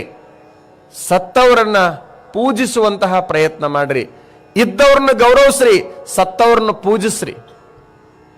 ಇದ್ದವರಿಗೆ ಗೌರವ ಕೊಡ್ಲಿಲ್ಲ, ಪ್ರೋತ್ಸಾಹ ಕೊಡ್ಲಿಲ್ಲ, ನೀವು ಏನೂ ಕೂಡ ಸಾಧಿಸಲಿಕ್ಕೆ ಆಗೋದಿಲ್ಲ. ಈ ದೇಶಕ್ಕೂ ಬೇರೆ ಬೇರೆ ದೇಶಗಳಿಗೂ ಒಂದು ಅಂತರ ಇದೆ ನನ್ನ ತಿಳುವಳಿಕೆ ಪ್ರಕಾರ. ಏನು ಅಂತರ ಅಂತಂದ್ರೆ, ಈ ದೇಶದೊಳಗೆ ಬೆಲೆ ಇರೋದು ಸತ್ತವರಿಗೆ ಮಾತ್ರ. ಬೇರೆ ದೇಶಗಳಲ್ಲಿ ಬೆಲೆ ಇರೋದು ಇದ್ದವರಿಗೆ ಮಾತ್ರ. ಅಲ್ಲಿ ಇರೋ ತನಕ ಸಾಕಷ್ಟು ಪ್ರೋತ್ಸಾಹ ಕೊಡ್ತಾರ, ಬೆಲೆ ಕೊಡ್ತಾರ. ಇಲ್ಲಿ ಸತ್ತ ಮೇಲೆ ಸಾಕಷ್ಟು ಬೆಲೆ ಕೊಡ್ತಾರ, ಪೂಜೆ ಮಾಡ್ತಾರ. ಹುಬ್ಬಳ್ಳಿ ಒಳಗೆ ಸಿದ್ಧಾರೂಢರು ಅಂದಾಕ್ಷಣ ಎಲ್ಲರ ದೃಷ್ಟಿ ಮಠದ ಕಡೆಗೆ ಹೋಗ್ತದೆ. ಈಗ ಸಾಕಷ್ಟು ಮಠ ಬೆಳೆದು ನಿಂತೈತಿ. ಸಿದ್ಧಾರೂಢರನ್ನ ಆಡಿಕೊಳ್ಳದೆ ಇರುವಂತಹ ವ್ಯಕ್ತಿಗಳು ಅಪರೂಪವಾಗಿದ್ರು. ನಾಗಲಿಂಗಪ್ಪನ ಆಡಿಕೊಳ್ಳದೆ ಇರುವಂತಹ ವ್ಯಕ್ತಿಗಳು ಅಪರೂಪವಾಗಿದ್ರು. ಹಾಗೆ ಶರೀಫರನ್ನ ಆಡಿಕೊಳ್ಳದೆ ಇರುವಂತಹ ವ್ಯಕ್ತಿಗಳು ಅಪರೂಪವಾಗಿದ್ರು. ಬಾಲಲೀಲ ಮಹಾಂತ ಸ್ವಾಮಿಗಳನ್ನ, ಗರಗದ ಮಡಿವಾಳಪ್ಪನವರನ್ನ, ನಾವು ಎಷ್ಟು ಜನ ಮಹಾ ಅದ್ವೈತಿಗಳು, ಯೋಗಿಗಳು, ಯುಗಪುರುಷರು ಅಂತ ನಾವೇನು ಅಂತೀವಲ್ಲ, ಈಗ ಅವರ ಚರಿತ್ರೆಗಳನ್ನು ನೀವು ಓದಿದ್ರೆ ಅವರಿಗೆ ಆಡಬಾರದನ್ನ ಆಡಿದ್ದಾರೆ, ಮಾಡಬಾರದನ್ನ ಮಾಡಿದ್ದಾರೆ, ಒಳಗಿಟ್ಟು ಕೂಡಲೇ ಚಲೋ ಮಾಡಿದ್ದಾರೆ ಹೊಗಳಾಕ. ಇದು ಸತ್ಯ ನಾ ಹೇಳೋದು. ಹೀಗೆ ಕೇವಲ ಕಾವಿರಂಗದಲ್ಲಿ ಅಷ್ಟೇ ಅಲ್ಲ ನಾ ಹೇಳೋದು, ನಿಮ್ಮೊಳಗೂ ಕೂಡ ಇಷ್ಟೇ ಇದೆ. ಅದಕ್ಕೆ ನೀವೊಂದು ಮಾತು ಹೇಳ್ತೀರಿ, ಸತ್ಯಮ್ಮಿಗೆ ಸೇರು ತುಪ್ಪ ಅಂದ್ರೆ ಏನದ್ರ ಅರ್ಥ? ಎಮ್ಮಿ ಇರುವಾಗ ಬೆಲೆ ಬರಲಿಲ್ಲ, ಸತ್ತಿತ್ತಂತ ಕೂಡ ಅದು ಹಂಗಿತ್ತು, ಅದು ಹಿಂಗಿತ್ತು, ಅದು ಇಷ್ಟು ಕೊಡ್ತಿತ್ತು, ಅಷ್ಟು ಕೊಡ್ತಿತ್ತು. ಏನು ಪ್ರಯೋಜನ? ನಮ್ಮ ದೇಶದೊಳಗ ಎಲ್ಲ ಆಟಗಳಲ್ಲಿ ಸೋತಿದ್ದಾರೆ, ಒಂದ್ರೊಳಗೆ ಮಾತ್ರ ಯಾರೂ ಸೋತಿಲ್ಲಂತ. ಒಂದು ಆಟದಲ್ಲಿ ಯಾವಾಗೂ ಸೋತಿಲ್ಲಂತ, ಯಾವುದು? ಕಬಡ್ಡಿ. ಕಬಡ್ಡಿ ಆಟದೊಳಗೆ ಯಾರು ಯಾವಾಗೂ ಸೋತೇ ಇಲ್ಲಂತ ಇಲ್ಲಿ ಅವರು. ಯಾಕ? ಅದ್ರಾಗ ಹೆಚ್ಚಿನ ಕಸರತ್ ಇಲ್ಲ, ಕಾಲು ಹಿಡ್ಕೊಂಡು ಜಕ್ಕೊಂಡ್ ಬಿದ್ದು ಬಿಡೋದಷ್ಟೆ. ಉಸಿರು ಬಿಟ್ಟ ಮೇಲೆ ಕೈ ಬಿಡೋದು. ಅದನ್ನ ನೋಡ್ರಿ ನೀವು, ಕಬಡ್ಡಿ ಆಟ ನೋಡೋರಿಗೆ ಗೊತ್ತಾಗ್ತದೆ. ಇವರು ಕಾಲು ಹಿಡ್ಕೊಂಡು ಜಗ್ಗಿ ನಿಲ್ಲಿಸೋದ್ರೊಳಗೆ ನಿಸ್ಸೀಮರು, ಮುಂದೆ ಹೋಗತಕ್ಕಂತಹ ವ್ಯಕ್ತಿಗಳನ್ನ. ಹಂಗಾಗಿ ಇವರು ಸೋತೆ ಇಲ್ಲ, ಸೋಲೋದೂ ಇಲ್ಲ. ಯಾಕಂತಂದ್ರೆ ಇವ್ರ ಅಜ್ಜನ ರಕ್ತ ಇವ್ರ ಅಪ್ಪಗೆ ಬಂತು, ಇವ್ರ ಅಪ್ಪನ ರಕ್ತ ಇವರಿಗೆ ಬಂದೈತಿ. ಅದೆಲ್ಲಿ ಹೋಗ್ತೈತಿ? ಹೋಗಬೇಕು. ಅಂತಹ ಗುಣಗಳು ಶುದ್ಧೀಕರಣ ಆಗಬೇಕು. ನಾವು ಇನ್ನೊಬ್ಬರನ್ನ ಆಡಿಕೊಳ್ಳುವ ಪೂರ್ವದಲ್ಲಿ ಯಾವುದೋ ಒಬ್ಬ ವ್ಯಕ್ತಿ ಹೀಗಿದ್ದಾನೆ ಅಂತ ಬೆಟ್ಟ ಮಾಡಿ ತೋರಿಸುವ ಪೂರ್ವದೊಳಗ, ಬೆರಳು ಮಾಡಿ ತೋರಿಸುವ ಪೂರ್ವದೊಳಗ, ಆ ಕೈ ಒಳಗಿನ ಬೆರಳುಗಳು ನನ್ನ ಕಡೆಗೆ ಒಂದಿಷ್ಟು ಹೇಳ್ತಾವಂತ, ಆ ಕಡೆ ಒಂದೇ ಅಂತ ತೋರಿಸ್ತೀನಿ, ನಿನ್ನ ಕಡೆಗೆ ಏಸಿದೀವಿ ನೋಡಂತ. ಹಿಂಗ್ ಮಾಡಿದಾಗ ಏಸಿರ್ತಾವು? ಮೂರು ನನ್ನ ಕಡೆಗೆ ಹೊಳ್ತಾವ, ಒಂದು ಅವನ ಕಡೆಗೆ ಹೊಳ್ಳಿದ್ರೆ ಒಂದು ಮ್ಯಾಲ ಇರ್ತೈತಿ. ದೇವರ ಸಾಕ್ಷಿಯಾಗಿ 3 ಮಂದಿ ನಿನ್ನ ಕಡೆಗೆ ಹೇಳಾಕೋತೀವಿ ನಾವು, ನೀ ಸರಿ ಇಲ್ಲ ಅಂತ ಹೇಳಿ. ನೀ ಅವ ಸರಿ ಇಲ್ಲ ಅಂತ ಒಂದು ಸಾಕ್ಷಿ ಹೇಳಿದ್ರೆ ನಾವು 3 ಸಾಕ್ಷಿಯಾಗಿ ನಿನ್ನ ಕಡೆಗೆ ಅಲ್ಲ. ಬದುಕೋದು ಜೀವನದೊಳಗ, ಈ ಭೂಮಿ ಮೇಲೆ ಬದುಕೋದು ಅಂತಂದ್ರೆ ನನ್ನನ್ನು ನಾ ತಿಳ್ಕೊಂಡ್ಬಿಡುದು ಅಷ್ಟೇ. ಅವ್ರು ಹಾಗಿದ್ದಾರೆ, ಅವ್ರು ಹೀಗಿದ್ದಾರೆ, ಅವ್ರು ಸರಿ ಇಲ್ಲ ಅಂತ ಆಡಿಕೊಳ್ಳೋದು ಜೀವನ ಆಗಬಾರ್ದು. ಅದು ನಮ್ಮ ಅವನತಿಗೆ ಕಾರಣ ಆಗ್ತದೆ ಎನ್ನುವಂತಹದ್ದು. ನಿಜಗುಂಡ್ರಂತಾರ, ನಿಂದಿಸಿ ನುಡಿಯದಿರಾರನು, ಮನಸ್ಸಿಗೆ ಬಂದಂತೆ ನಡೆಯದಿರು ಇಹದಲ್ಲಿ, ಕುಂದು ಒಡೆಯದಿರು ಕಾಮಾದಿಗಳನ್ನು ಜಯಿಸೆಂದು. ಅಲ್ಲ, ಎಷ್ಟು ಚಲೋ ವಿಚಾರಗಳಿಲ್ಲ. ಏ ಮನುಷ್ಯ, ಯಾರ ನಿಂದೆಯನ್ನು ಮಾಡಬೇಡ, ನಿಂದೆಯ ಶಬ್ದಗಳನ್ನ ಬಾಯಿಂದ ನುಡಿಯಬೇಡ, ಅಂತಹ ಶಬ್ದಗಳನ್ನು ಈ ಬಾಯಿಂದ ಹೊರಗೆ ಹಾಕಬೇಡ. ನಾನು ಕೂಡ ತಮಗೆ ಇಷ್ಟೇ ಒಂದು ಮಾತನ್ನು ಹೇಳ್ತೀನಿ, ಯಾರ ನಿಂದೆಯನ್ನು ಮಾಡಬೇಡಿ, ಯಾರ ನಿಂದೆಯನ್ನು ಕೇಳಬೇಡಿ. ಯಾವುದಾದರೂ ನಿಂದಾಪ್ರಧಾನವಾದ ಚರ್ಚೆ ಅಲ್ಲಿ ನಡೆದೈತಂದ್ರೆ ಅಲ್ಲಿ ಕುಂದ್ರಬೇಡಿ, ಅಲ್ಲಿ ಕುಂದ್ರಲಾರ್ದಂಗಿದ್ದು ಬಿಟ್ರೆ ಸಾಕು. ಯಾಕ, ನಿಮಗೊಂದು ಗೊತ್ತಾಯ್ತು ಒಂದು ಮಾತು, ಮಾಡಿದವರ ಪಾಪ, ನೋಡ್ರಿ ಎಷ್ಟು ಚೆನ್ನಾಗಿದ್ದೀರಿ, ಮಾಡಿದವ್ರ ಪಾಪ ಆಡಿದವ್ರ ಬಾಯಾಗಂತ. ಗೊತ್ತಿದ್ದು ಯಾಕೆ ಆಡ್ತೀರಪ್ಪ ಹಂಗಾರ? ಮುಂದಿಂದು ಗೊತ್ತೈತಿ ನಿಮಗ, ಯಾರು ಆಡಿಕೊಳ್ತಾರ ಅವ್ರಿಗೆ ಅದು ಹತ್ತುತ್ತೆ ಅನ್ನೋದು ಗೊತ್ತಿದ್ದಾಗ ಆಡಿಕೊಳ್ಳೋದು ಯಾಕ? ಆ ಆಡಿಕೊಳ್ಳೋರು ಹೇಗಿರ್ತಾರೆ ಅನ್ನೋದಕ್ಕೆ ಕುಮಾರವ್ಯಾಸ ಬಹಳ ಚಲೋ ಬರೀತಾನ, ಬಹಳ ಚಂದ ಬರೀತಾನ. ಚೋರ ನಿಂದಿಸಿ ಶಶಿಯ ಬೈದಡೆ, ಕ್ಷೀರವನು ಕ್ಷಯರೋಗಿ ಹಳಿದರೆ, ವಾರಣಾಸಿಯ ಹೆಳವ ನಿಂದಿಸಿ ನಕ್ಕರೇನಹುದು. ಎಷ್ಟು ಚಲೋ ಇಲ್ಲ ಇವು ಮೂರು ಸಾಲುಗಳು. ಕಳ್ಳ ಚಂದ್ರನನ್ನ ಬೇಯ್ತಾನಂತೆ, ಹೌದಾ? ಯಾಕ? ಅವನ ಕೆಲಸಕ್ಕೆ ಅನುಕೂಲ ಇಲ್ಲ,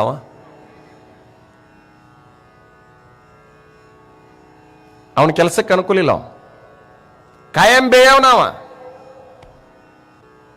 ಅವನಿಗೆ ಕತ್ತಲಿದ್ರೆ ಬಹಳ ಪ್ರೀತಿ, ಉಳಿದವ್ರಿಗೆಲ್ಲ ಚಂದ್ರ ಇದ್ರೆ ಬಹಳ ಪ್ರೀತಿ. ಚಂದ್ರ ಸರಿಯೋ ಕಳ್ಳ ಸರಿಯೋ? ಚಂದ್ರ ಸರಿ, ಆದ್ರೆ ಅವ ಬೇಯ್ತಾನಂದಾಕ್ಷಣ ಆತ ಸರಿ ಇಲ್ಲ ಅಂತ ಅಲ್ಲ. ಹಾಲನ್ನ ಕ್ಷಯರೋಗಿ ಹಳಿತಾನಂತೆ, ನಿಂದ ಮಾಡ್ತಾನಂತೆ. ಹಾಲೇನು ಕುಡಿತೀರಿ, ಅದ್ರಾಗ ಏನೈತಿ? ಯಾಕಂತಂದ್ರೆ ಅವ ಹಾಲು ಕುಡ್ದಂಗೆಲ್ಲ ಅದು ಕೀವು ಹಾಕೊಂತ ಹೋಗ್ತದೆ ದೇಹದೊಳಗ, ಹಾಲು ರಕ್ತ ಆಗೋದಿಲ್ಲ, ಕೀವು ಆಗ್ತದೆ. ಹಾಗಾಗಿ ಹಾಲಿನಾಗ ಏನೈತಿ ಅಂತ ನಾವು, ಹಾಲು ಎಡ ಅಲ್ಲ ಅವನಿಗೆ ಆಗಿ ಬರಂಗಿಲ್ಲ, ಚಂದ್ರ ಎಡ ಅಲ್ಲ ಕಳ್ಳಗಾಗಿ ಬರಂಗಿಲ್ಲ ಅಷ್ಟೇ. ವಾರಣಾಸಿಯ ಹೆಳವ ನಿಂದಿಸಿ ನಕ್ಕರೇನಹುದು. ಬಹಳ ಜನ ಕಾಶಿ ಯಾತ್ರೆಗೆ ಪಾದಯಾತ್ರೆ ಹೋಗ್ತಿದ್ರಲ್ಲ, ನಡ್ಕೊಂತ ಹೋಗ್ತಿದ್ರಲ್ಲ, ನಡ್ಕೊಂತ ಹೋಗೋವ್ರನ್ನೆಲ್ಲ ಟೀಕಾ ಮಾಡ್ಕೊತ ಕುಂದಿರ್ತಿದ್ದಂತ ಒಬ್ಬ. ಯಾರು? ಕಾಲಿಲ್ದವ. ಎದಕ್ಕೆ ಹೊಕ್ಕವ ಏನ, ಅಲ್ಲೇನೈತೆ ಏನ ಅನ್ಕೋತ ಕುಂದ್ರೋದು. ಅವನಿಗೆ ಹೋಗಾಕ ಬರ್ತಿದ್ರೆ ಆ ಮಾತು ಬೇರೆ ಇತ್ತು, ಅವನಿಗೆ ಹೋಗಾಕ ಬರ್ಲಾರ್ದಕ್ಕೆ ನಿಂದ ಮಾಡ್ಕೊಂತ ಕುಂದ್ರೋದು. ಇದು ನಮ್ಮ ಜನರ ಪರಂಪರೆ. ಏನಾಗಬೇಕಾಗೈತಿ ಅವ್ರು ನಿಂದ ಮಾಡಿದ್ರ ಅಂತ ನಕ್ಕರೇನಹುದು. ಆದ್ರೂ ಎರಡು ವರ್ಗ ಐತಿ ಅಂತಾರ ಬಸವಣ್ಣ, ನಿಂದಿಸುವವನೊಬ್ಬ, ಸ್ತುತಿಸುವವನೊಬ್ಬ. ಇವರಿಬ್ಬರೂ ನಮ್ಮ ಪರಮಶಿವಯೋಗಿಯ ಬಂಧುಗಳಯ್ಯ. ಇಬ್ರು ಅದಾರ ಭೂಮಿ ಮೇಲಂತಾನ ಬಸವಣ್ಣ. ನಿಂದೆ ಮಾಡೋರು ಅದಾರ, ಸ್ತುತಿ ಮಾಡೋರು ಹೊಗಳವರು ಅದಾರ. ಇವರಿಬ್ರು ಏನೇನು ಪಡ್ಕೊಳ್ತಾರ? ನಿಂದೆ ಮಾಡವ್ ಏನು ಪಡ್ಕೊಳ್ತಾನ, ಸ್ತುತಿ ಮಾಡವ್ ಏನು ಪಡ್ಕೊಳ್ತಾನ? ನಿಂದಿಸುವವನೊಬ್ಬ, ಸ್ತುತಿಸುವವನೊಬ್ಬ. ಇವರಿಬ್ಬರೂ ನಮ್ಮ ಪರಮ ಶಿವಯೋಗಿಯ ಬಂಧುಗಳಯ್ಯ. ಇಬ್ರು ಬಂಧುಗಳೇ. ಪುಣ್ಯವನೊಬ್ಬ ಕೊಂಬ, ಪಾಪವನೊಬ್ಬ ಕೊಂಬ. ಯಾರು ಬಾಯಿ ತುಂಬ ಹೊಗಳ್ತಾರ ಅವರು ಪುಣ್ಯ ಕಟ್ಕೊಳ್ತಾರಂತೆ,